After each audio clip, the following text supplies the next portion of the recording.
प्यारे सज्जनों, हमें रोज ही भजन ध्यान करना है, किसी भी दिन नांगर नहीं करना है। चाहे जैसी भी परिस्थितियां हों, भजन ध्यान कभी भी नहीं छोड़ना है। और केवल भजन ध्यान ही नहीं, बल्कि गुरु महाराज जी का तो आदेश है कि सत्संग भी रोज करना है। रोज सत्संग और मालिक के नाम का सिमरन और उसका ध्यान करना जरूरी है। प्यारे सज्जनों, जिसको सत्संग में रोज बैठने की आदत लग जाती है और यदि किसी कारण से उससे एक दिन का भी सत्संग छूट जाता है तो उन्हें ऐसा लगता है कि जैसे उनसे कोई अपराध हो गया हो। ऐसी स्थिति नियमित रूप से भजन ध्यान करने वालों की होती है।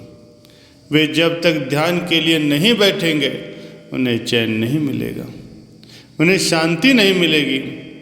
जो नियमबद्ध होकर भजन ध्यान के लिए बैठते हैं उसी का मन उसमें रमता है। इसीलिए गुरु महाराज जी ने कहा है कि सत्संग भी नियम पूर्वक करो और मालिक का ध्यान भजन भी नियम पूर्वक करो।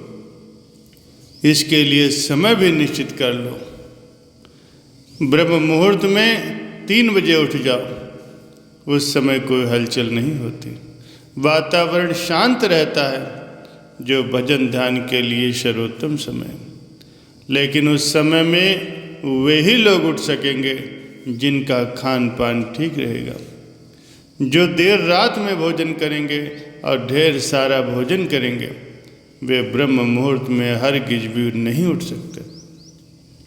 संत कहते हैं, अगर ध्यान भजन करना चाहते हो, कुछ पाना चाहते हो, तो सबसे पहले अपने खान पान को संभालो। रात्रि का भोजन यथासंभव जल्दी कर लो।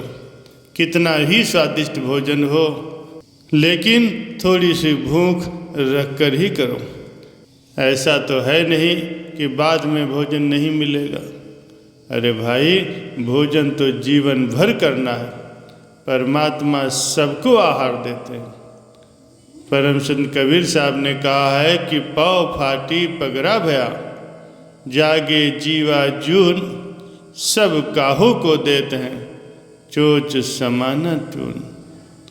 जितनी भूख हो उससे थोड़ा कम ही खाओ। जो ध्यान भजन का विशेष लाभ उठाना चाहते हैं और रात्रि में जागकर भजन ध्यान करना चाहते हैं, उनके लिए संत चरणदास जी महाराज जी फरमाते हैं कि दिन को हरि सिमरन करो, रैन जाग कर ध्यान, भूख राख भोजन करो, तज शोभन को बान। कहते हैं कि दिन में तो काम धंधा करते हुए हरि के नाम का सिमरन करो और रात में जाग कर ध्यान करो। ये कैसे होगा? ये जब ही होगा जब भूख राख भोजन करो। जब थोड़ी भूख रह जाए तभी भोजन करना बंद कर दो। तब रात में जागरण हो सकेगा, मालिक का ध्यान हो सकेगा।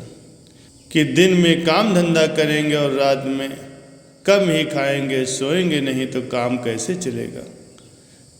संत चरणदास जी कहते हैं कि 4 पहर नहीं जाग सके, आधी रात सुजाग, ध्यान करो जप ही करो, भजन करन कुलाग। जो नहीं श्रद्धा 2 पहर, पिछले पहरे चेत, उठ बैठो रटना रटो, प्रभु सुलाभो हेत। जागे ना पिछले पहर, करे न गुरमत जाप, मुँह फारे सोवत रहे, ताको लागे पाप। जब हमने भजन ध्यान की दीक्षा ली थी तो ये प्रतिज्ञा की थी कि बुरे कर्मों को छोड़कर सुकर्म करेंगे। त्याग करने योग्य काम जो है वो पाप कर्म है और सुकर्म है वो सत्संग है, गुरु की सेवा है, मालिक के नाम का सिमरन है, उनका ध्यान है। गुरु महाराज जी की आज्ञा का पालन करने की, संत मत की उन्नति के लिए तन मन धन से हमेशा ही सहायक बने रहने की हमने प्रतिज्ञा की है। अगर हम तीनों समय नियमानुसार भजन नहीं करेंगे तो गुरु महाराज जी की आज्ञा का उल्लंघन करते हैं। आज्ञा के उल्लंघन से पाप लगेगा। हमें इस पाप से बचना चाहिए। ब्रह्म मुहूर्त में हमें अवश्य जागना चाहिए, नहीं तो जागने का जो परम लाभ है उससे हम वंचित रह जाएंगे। ब्रह्म मुहूर्त को ब्रह्म बेला और अमृत बेला कहा जाता है। इस अमृत बेले में जो जागते हैं उनके लिए कहा गया है, जो जागे सो पावे, जो सोवे सो खोवे।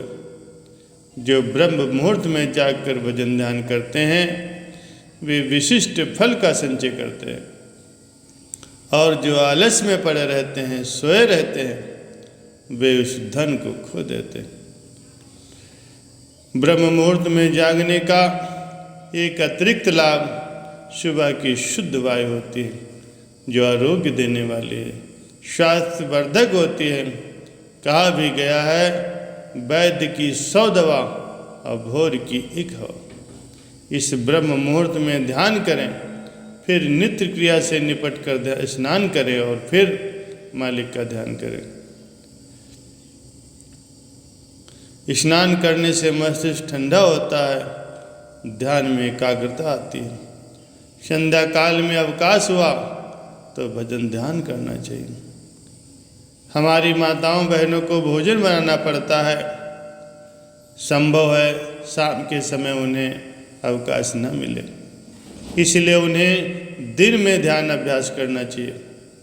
वे स्नान करके पहले ध्यान कर लें, फिर भोजन बनाएं। ध्यान से मन शांत हो जाएगा, तब बनाया हुआ भोजन पवित्र होगा और स्वादिष्ट होगा।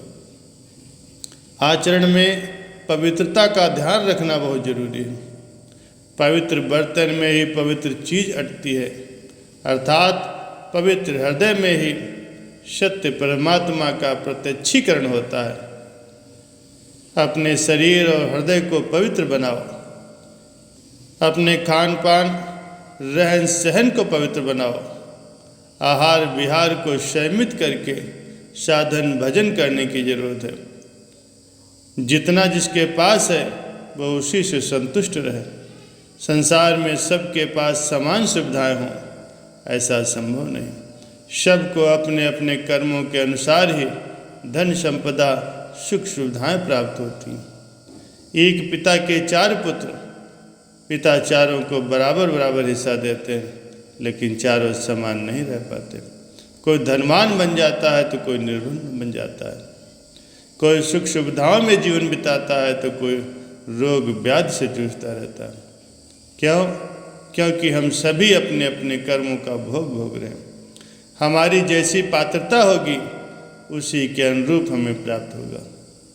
अगर आप सुख में हैं, बहुत धनवान हैं, तो अभिमान न करें। धन को परमात्मा की माया समझें, इसको शुभ कार्यों में लगाएं।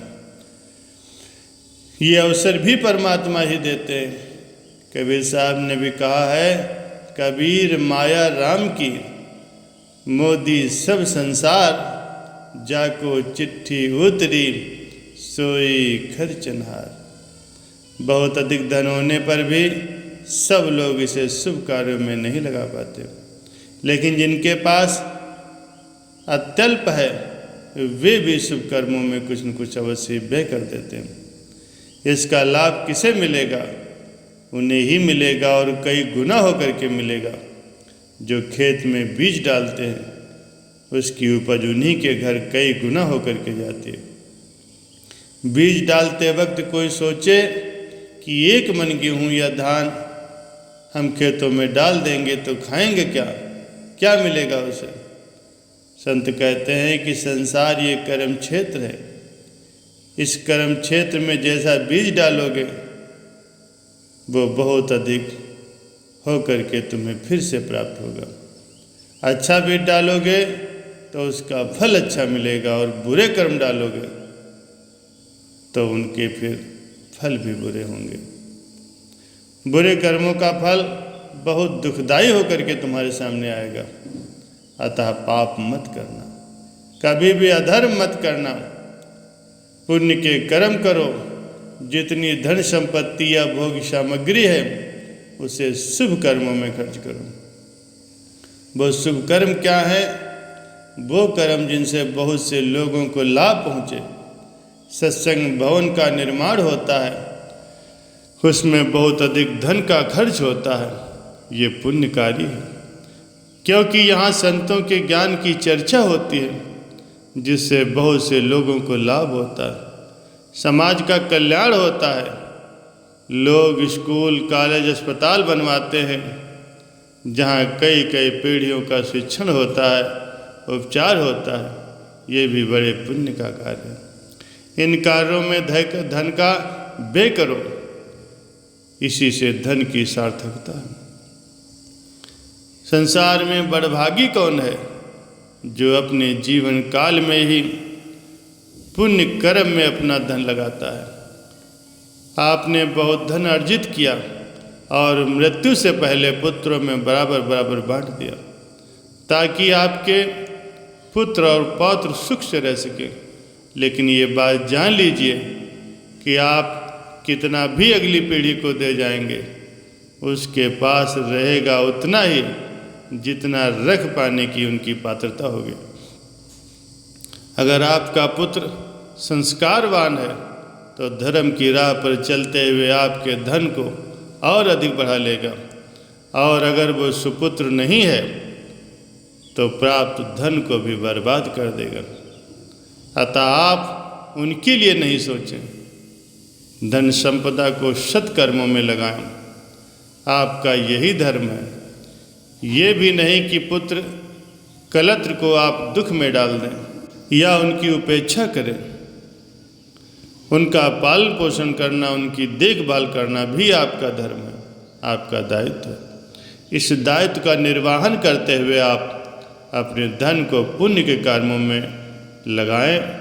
इससे आपकी संसार में तो सुकीर्ति होगी ही, आपका परलोक भी सुधरेगा। संत लोग कहते हैं कि संसार में रहने की कला सीखो, उत्तम रहनी में रहो। इस तरह की रहनी में रहो कि मरने के बाद भी तुम्हारा गुणगान होता रहे, यशोगान होता रहे। संसार से विदा लेने के बाद जिनका गुणगान होता है, उन्हीं का जीवन सार्थक होता है।